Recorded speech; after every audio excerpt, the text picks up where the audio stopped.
কেউ বলছে নির্বাচন আর্লি দিয়ে দাও, কেউ বলছে নির্বাচন সেই বর্ষাকালে হবে না শীতকালে হবে সেই চিন্তা, আবার কেউ বলতেছে নির্বাচন এখন নয়, আগে এটা, তারপরে সেটা, তারপরে এই সংস্কার, তারপরে সেই সংস্কার, কত কিছু বিভিন্ন রকম আমরা মজা পাচ্ছি দেখে। অবশ্য দেশের এই পরিস্থিতিতে যদি প্রধান উপদেষ্টা বলছেন যে ডিসেম্বরে নির্বাচন দিয়ে দেব, প্রধান উপদেষ্টা সচিব বলছেন যে ইনশাল্লাহ জুন মাসের ভিতরে নির্বাচন হবে। এই শুনছি যে সংস্কার পরিপূর্ণ না হওয়া পর্যন্ত নির্বাচন হবে না।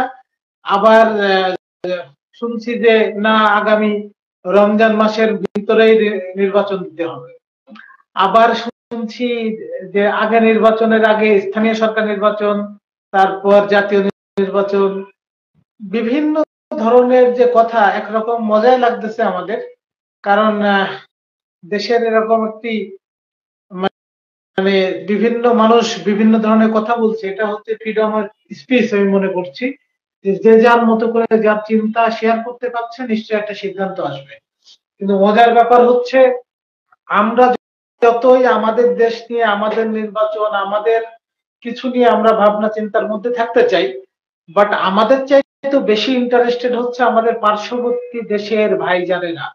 আমাদের পার্শ্ববর্তী দেশের ভাইয়েরা চাচ্ছে যে খুব তাড়াতাড়ি নির্বাচন যেন হয়।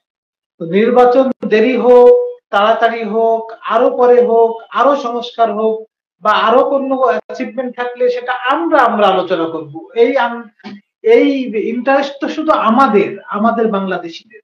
এখানে তো অন্য দেশের, অন্য রাষ্ট্রের ইন্টারেস্ট থাকার কথা না, তাই না? পাড়া প্রতিবেশীর বাড়িতে যদি গোস্ত রান্না হয়, সেটা তো আমার কোনো যায় আসে না।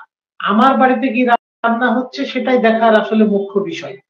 তো সেই কথা বলতে গেলে পরে দেখা যায় যে বাংলাদেশের নির্বাচন নিয়ে বাংলাদেশের সাধারণ নাগরিক, বাংলাদেশের রাজনৈতিক দল, বাংলাদেশের বুদ্ধিজীবী, বাংলাদেশের সাধারণ মানুষ, বাংলাদেশের সাধারণ ভোটার, তারা চিন্তা ভাবনা করবে। তাদের ভিতরে বিভিন্ন ধরনের বাকবিতণ্ড হতে পারে, আলোচনা হতে পারে, সমালোচনা হতে পারে, কেউ আগে চাইতে পারে, কেউ পরে চাইতে পারে, কেউ আরো কিছু চাইতে পারে।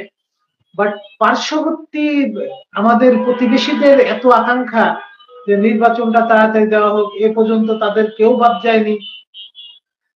ওনাদের অমিত শাহ, তারপর ভারতের সেনাপ্রধান, ভারতের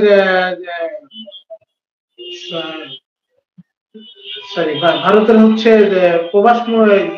বিদেশ মন্ত্রী, মানে ওনাদের কেউই বাদ যায় নাই যে নির্বাচনটা আসলে কত তাড়াতাড়ি দেওয়া যায় বা কত তাড়াতাড়ি দিলে তাদের উপকার হবে।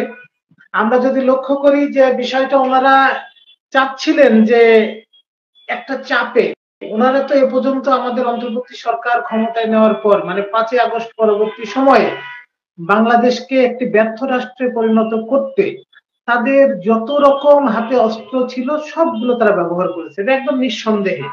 এখানে কোনো রকম মানে সন্দেহের অবকাশ নেই। আমাদের ভিসা দেওয়া বন্ধ করা, আমাদের সাথে কূটনৈতিক আলোচনা ধীর করা, আমাদের সরকারের নানামুখী কার্যক্রম নিয়ে তাদের বিভিন্ন ধরনের নেগেটিভ কথাবার্তা বলা, পাশাপাশি দুঃখিত, পাশাপাশি আমাদের দেশের কি হচ্ছে আমাদের ভিতরে কোনো কিছু না হলেও, মানে সাধারণ কোনো বিষয়ের কে তাল করার জন্য তাদের যে একটি মানে প্রোপাগান্ডা রান করার যে একটা মেশিন আছে, সেই মেশিন আমরা এবার দেখে ফেলেছি। আমার কথা হলো, বাংলাদেশ নিয়ে বাংলাদেশের মানুষের ভাবনা থাকবে, বাংলাদেশের বন্ধু রাষ্ট্র যারা আছে তাদের চিন্তা ভাবনা থাকবে পজিটিভ। যেহেতু এই দেশটি প্রায় 15-16 বছর ধরে, 17 বছর ধরে গণতন্ত্র অনুপস্থিত ছিল, যেখানে নির্বাচন ছিল নাম সর্বস্ব নির্বাচন, মানুষের ভোটাধিকার ছিল না। দীর্ঘদিন পরে একটি অভ্যুত্থানের মাধ্যমে বিগত সরকার বাংলাদেশ থেকে বিতাড়িত হওয়ার পর বা পালিয়ে যাওয়ার পর এই দেশের অন্তর্বর্তী সরকার যখন রাষ্ট্র ক্ষমতায় বসার পরে এখন দেশের কিছু সার্বিক সংস্কারের প্রয়োজন আছে, যে সংস্কারগুলো অত্যাবশ্যকীয় আমি মনে করি। কারণ দীর্ঘদিন ধরে একটি জং জং ধরে আছে, মানে রাষ্ট্রযন্ত্রের অনেক জায়গায় না অনেক রকম মরিচা ধরে আছে।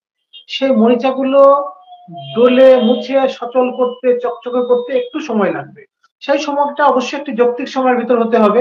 তার মানে এই নয় যে মরিচা ডলার জন্য বছরকে বছর অপেক্ষা করতে হবে, বিষয়টা এরকম না। তবে আমার সাধারণ জ্ঞানে আমার কাছে আমার যেটা মনে হয় যে বাংলাদেশ যেহেতু একটি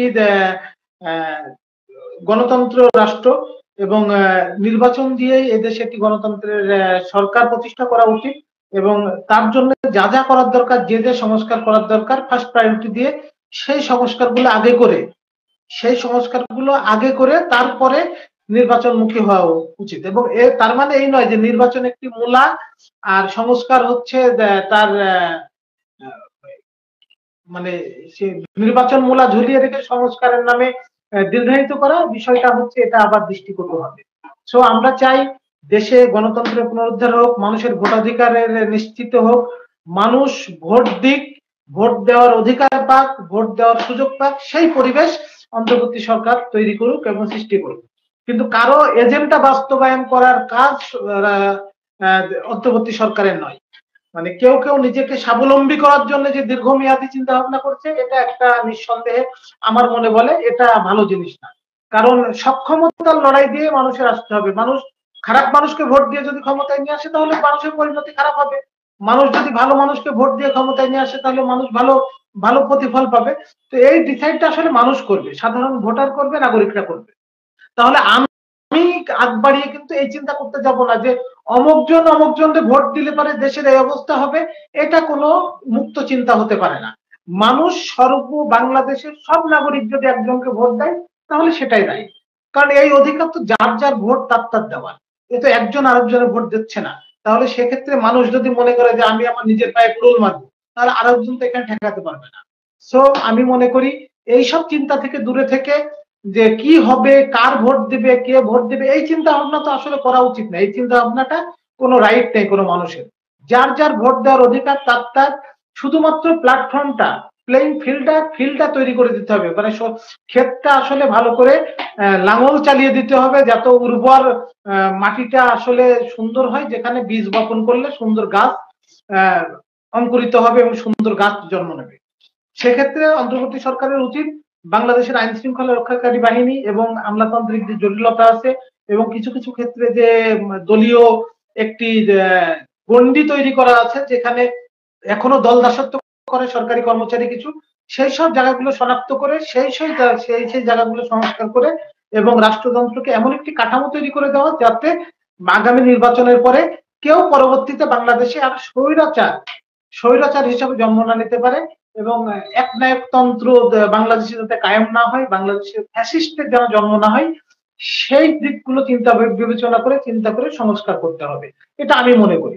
এখন এক্ষেত্রে আলাদা আলাদা মানুষের আলাদা আলাদা চিন্তা ভাবনা থাকতে পারে, আলাদা আলাদা তাদের মত থাকতে পারে। আমি জাস্ট আমার মতামতটা আমার বন্ধু, আমার ফেসবুক যারা আছে তাদের সাথে শেয়ার করলাম যে এখন জিনিসটা এরকম হচ্ছে যে আমরা কিছু বিষয় যেমন শুনছি যে বিএনপি বলছে যে যত দ্রুত সম্ভব সংস্কার করে নির্বাচন দিতে হবে। এর আগে জামাত ইসলাম বলছিলেন যে সংস্কার আগে করে আরো কিছু কিছু কথা বলে তারপর নির্বাচন হবে।